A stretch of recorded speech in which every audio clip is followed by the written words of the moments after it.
भगवान राम लंका में त्रिकूट पर्वत पर लेटे हुए हैं। मृगशाला है, उस पर बैठे और वहीं लेट गए भगवान। भगवान राम ने देखा क्या कि सामने चंद्रमा चमचमा रहा है। चंद्रमा चमचमा रहा है। लेटे लेटे भगवान ने चंद्रमा को देखा तो बानर भालू सब आसपास बैठे हुए थे। सुग्रीव जी की गोद में भगवान का सिर था। विभीषण जी कान के पास बैठे हुए थे। हनुमान जी महाराज, अंगद जी महाराज चरण सेवा कर रहे थे। जामवंत जी महाराज भी बगल में बैठे हुए थे। अन्यान्य बानर भालू सब आसपास थे। भगवान देख रहे थे चंद्रमा को बार बार टकटकी निगाह से। आपको मालूम होना चाहिए, कल की कथा में आपने सुना था कि भगवान श्री राम चकोर बनकर के सीता जी के मुखचंद्र को देख रहे हैं और सीता जी चकोरी बनकर के प्रभु राम के मुखचंद्र को देख रही थी। कल की कथा में जो लोग आए थे उन्होंने सुना होगा, है ना। लेकिन आज के प्रवचन में आप सुनिए, त्रिकूट पर्वत पर मृगासन पर भगवान लेटे हुए हैं और सुग्रीव जी की गोद में भगवान का मस्तक है। विभीषण जी कान के पास बैठे हुए हैं। हनुमान जी और अंगद जी चरण सेवा कर रहे हैं। बड़भागी अंगद हनुमाना, चापत चरण कमल विधिनाना। गोस्वामी तुलसीदास जी कहते हैं, धन्य है हनुमान जी, धन्य है अंगद जी, आप दोनों को चरण सेवा मिली। तो सुग्रीव बोला, हम भी तो धन्य है कि गोद, हमारी गोद में भगवान अपना मस्तक रखे हुए हैं, हम धन्य नहीं हैं। अच्छा एक बात बताओ, चरण जिसको मिल जाए वो धन्य है कि जिसे मस्तक मिल जाए वो धन्य है? अगर हमारे चरण में आपको जगह मिल जाए तो आप धन्य है कि हमारी खोपड़ी पे आपको जगह मिले तो धन्य है? आप बताइए, बोलो भाई। तो सुग्रीव अपने को कैसे धन्य मान रहा है? अरे भगवान का मस्तक न है उसकी गोद में, सुग्रीव की गोद में। सावधान, भगवान जीव की गोद में रहें ये सार्थकता नहीं है, जीव परमात्मा की गोद में रहे ये सार्थकता है। बोलो है कि नहीं? जीव जो है परमात्मा की गोद में रहे तब तो सार्थकता है। आप कहो महाराज एक ही बात है, चाहे परमात्मा रहे। मैं एक बात कहता हूं, अगर बड़भागी जटायु जी महाराज हैं तो परमात्मा की गोद मिली कि नहीं मिली? अंत समय किसकी गोद मिली? परमात्मा की गोद मिली। परमात्मा की गोद में उन्होंने महाप्रयाण किया है। परमात्मा का चरण मिल जाए तो कहना ही क्या है प्यारे, और परमात्मा की गोद मिल जाए तो कहना ही क्या है। लेकिन आज अंगद और हनुमान के समान दुनिया में कोई बड़भागी नहीं है, क्योंकि भगवान के चरण दोनों को मिल गए। जिनका आचरण श्रेष्ठ होता है उन्हीं को भगवान का चरण मिलता है। आचरण श्रेष्ठ होगा तो चरण जरूर मिलेगा भगवान का। अब भगवान जो है अंगद और हनुमान की तरफ तो दृष्टि पड़ रही है, लेकिन सुग्रीव जी की तरफ दृष्टि नहीं पड़ रही है। पड़ रही है क्या? कोशिश करें देखने की तो नहीं दिखाई देगा सुग्रीव, क्योंकि ऐसी कंडीशन में बैठा हुआ है कि भगवान कितनी भी कोशिश करें लेकिन सुग्रीव दिखाई नहीं देगा। परंतु चंद्रमा को देख रहे हैं, लेकिन सामने अंगद और हनुमान है, दृष्टि उन पर भी पड़ रही है। धीरे से सुग्रीव कहता है, प्रभु आप किसको देख रहे हैं? भगवान ने कहा, चंद्रमा को देख रहा हूं। चंद्रमा को आप बार बार देख रहे हैं तो कुछ कहना चाहते हैं क्या? भगवान ने कहा, कहना तो चाहता हूं, मेरी समझ में नहीं आ रहा है, ये चंद्रमा में जो काला काला धब्बा है ये किसका है और क्या है ये? तो सुग्रीव ने कहा कि ये तो बहुत छोटी सी बात है। कई छोटी ही बात हो, तुम बताओ, ये चंद्रमा में जो काला काला धब्बा है, आप चंद्रमा को देखते हो तो बीच में कुछ श्यामता दिखाई देती है ना?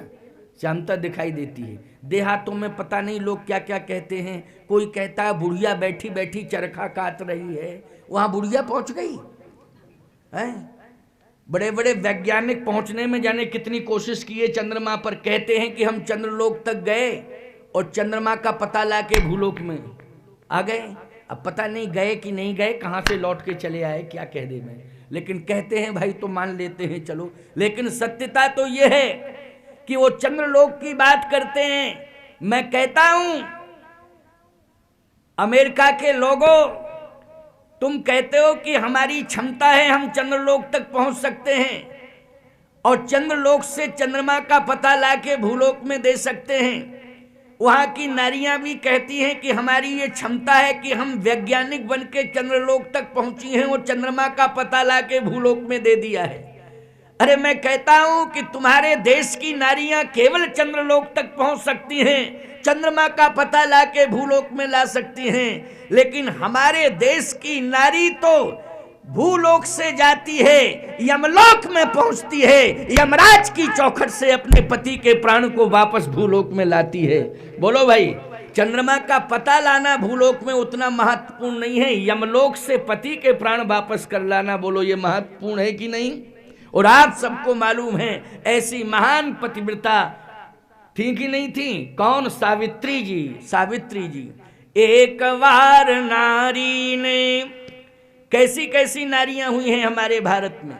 एक बार नारी ने त्रिदेव को बनाया बाल, गोद ले प्रमोद से वो पालना झुलाती है। वो कौन सी रानी है, कौन सी पतिव्रता है, कौन सी महान सती है जिसने त्रिदेवों को छोटा छोटा बालक बना करके पालने में झुला दिया? अनसुईया जी। बोलो है अनसुईया जी कि नहीं? ब्रह्मा विष्णु महेश को 6-6 महीने का बालक बन करके लालना बना करके पालने में झुला दिया। एक बार नारी ने त्रिदेव को बनाया बाल, गोद लहे प्रमोद से वो पालना झुलाती है। एक बार नारी यमराज की सभा बीच जाए, मृतक पति को वो जीवित करा लाती है। और एक बार नारी पति के हेतु पुत्र के समेत वो बाजार बिक जाती है। हरिश्चंद्र की पत्नी। एक बार नारी प्रिय पुत्र को वन भेज कर मानवीय पथ का प्रदर्शन कराती है। ये सुमित्रा जी हैं। ऐसी ऐसी महान पतिव्रताएं हमारे आर्यावर्त की भूमि पर हुई हैं, इसलिए ये भूमि प्रणम्य है, स्तुत है। इस भूमि ने अनेक रत्नों को जन्म दिया है, ये रत्नधा है। इसलिए इस भूमि पर जो जन्म लेता है उसे निश्चित रूप से अपने आप को गौरवान्वित समझना चाहिए, अपने आप को धन्य समझना चाहिए, अपने आप को महान समझना चाहिए। भारत में जो जन्म लेता है, चाहे नारी हो चाहे पुरुष हो, जो भी भारत की भूमि पर जन्म लेता है, निश्चित रूप से वो भाग्य लेके नहीं आता है, वो सौभाग्य लेके आता है प्यारे। तभी उसे भारत की भूमि पर जन्म लेने का सुअवसर प्राप्त होता है। आज लंका के उस त्रिकूट पर्वत पर भगवान लेटे हैं, चंद्रमा को देख रहे हैं। चंद्रमा में एक श्यामता है, श्यामता। भगवान ने कहा कि ये श्यामता क्या है? सृष्टि में कहां क्या क्या है, बोलो परमात्मा जानता है कि नहीं जानता है? ईश्वर से क्या छिपा है? मैं कहता हूं सृष्टि में कहां क्या क्या है, लोग कहां क्या क्या कर रहे हैं, इसको कौन देख रहा है? परमात्मा। बहुत सारे लोग हैं जो छिपा लेते हैं, ऐसे काम करते हैं कि छिपा के करते हैं, लेकिन संसार वालों की नजरों से वो छिपा के करते हैं, लेकिन परमात्मा की नजरों से छिप पाता है क्या? है? परमात्मा देख रहा है कि नहीं? तो क्या परमात्मा को ये पता नहीं कि चंद्रमा में क्या है?